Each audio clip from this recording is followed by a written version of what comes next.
जय हिंद दोस्तों। आज मैं आपके साथ शेयर करना चाहता हूं एक ऐसा वाकया जिसने मेरी जिंदगी बदल दी। एक बार हम कॉलेज में बैठे थे, हम सब, और वो कोई हाफ टाइम था, रिसेस का टाइम था। और उस टाइम जब हम बैठे थे तो मेरे एक फ्रेंड ने कहा कि अगर ये दीपक अगर एक पुशअप लगा देगा तो मैं आज पूरी क्लास को खाना खिलाऊंगा, जितने भी हम वहां पे बैठे थे स्टूडेंट।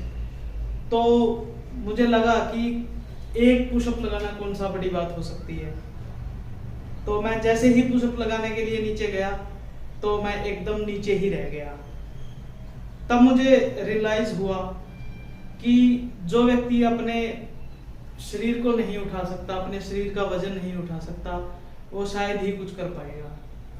तो आज मेरे को बताते हुए बड़ी खुशी हो रही है कि मैं जो उस टाइम एक पुशअप नहीं लगा सकता था, अब मैंने अपना टारगेट जो 100 पुशअप का टारगेट था, मैं 10-10 के या 15-15 के या 7-7 के सेट लगाता हूं। तो ऐसा करके मैं अपने टारगेट 100 तक पहुंच गया हूं। एक पुशअप से 100 पुशअप तक का सफर मैंने कैसे पूरा किया, उसके पीछे की पूरी स्टोरी मैं आपको आज बताता हूं। जो पहला पुशअप था उस टाइम मेरा वेट 105 किलो था। वैसे तो मैंने इससे पहले धीरे धीरे जब मैंने प्रैक्टिस शुरू की और हल्का हल्का वेट मेरा लूज हुआ तो मैं कभी कभार 5 पुशअप, कभी 2, कभी 3 लगा लेता था। लेकिन असली जो काम शुरू हुआ वो तब शुरू हुआ जब मैंने अपना वेट बहुत कम कर लिया और उसके बाद मैंने प्रैक्टिस शुरू की। तब जाकर के मैं 100 पुशअप तक आज पहुंच पाया हूं। मैं हमेशा इस बात पे जोर क्यों देता हूं कि जो मोटे लोग हैं, जो ओवरवेट हैं, जो कभी ये चाहते हैं कि हम भी अपना वेट कम करें, तो दौड़ने लगते हैं तो वो दौड़ नहीं पाते हैं। मैं उनको हमेशा ये क्यों कहता हूं कि आप एक स्लो स्पीड पर दौड़िए, जितनी स्लो स्पीड पर आप दौड़ सकते हो। हमारे साथ होता क्या है, हम एकदम से स्टार्टअप लेते हैं और पूरी फास्ट हम दौड़ना शुरू करते हैं। लेकिन होता क्या है, हम ज्यादा से ज्यादा 100 मीटर दौड़ पाएंगे। 200, 300, 400, 500 मीटर के बाद आपको सांस चढ़ जाएगा, आप थक जाओगे, आप आगे अपना पैर ही नहीं रख पाओगे।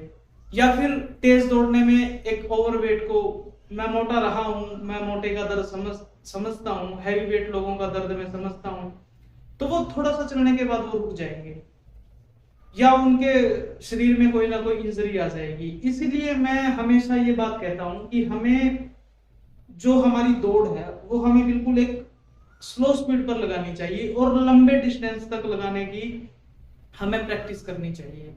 इसीलिए आप भी एक पुशअप से 100 पुशअप तक जा सकते हो, लेकिन आपके शरीर का वजन इतना तो हो जितना आपका शरीर उसे संभाल पाए। और शरीर को संभाल पाने लायक वजन आपका कम होगा लंबी रनिंग से, स्लो रनिंग से। जैसे ही आप लंबी रनिंग करोगे, स्लो स्पीड पर करोगे, आपको रिजल्ट कछुआ चाल से मिलेगा। आप ये मत समझिए कि आप खरगोश की तरह भागेंगे और अपना टारगेट अचीव कर लेंगे। नहीं, आपको कछुए की चाल पर ही चलना है। आपको अपना वेट तक मेजर नहीं करना है। जब आपको लोग ये कहें कि हमें लगता है कि तुमने कुछ कम किया है, तब आप अपना वेट मेजर कर सकते हो। इससे पहले आपको अपना वेट भी मेजर नहीं करना है। आपको आपके अंदर एक इच्छा शक्ति जगानी पड़ेगी, क्योंकि मोटापा बहुत सी बीमारियों की वजह है, बहुत सी बीमारियों की जड़ है। जितना जल्दी हम इससे बचेंगे उतना जल्दी ही हम अपने को स्वस्थ रख पाएंगे। आज का हमारा वीडियो यहीं तक। जय हिंद।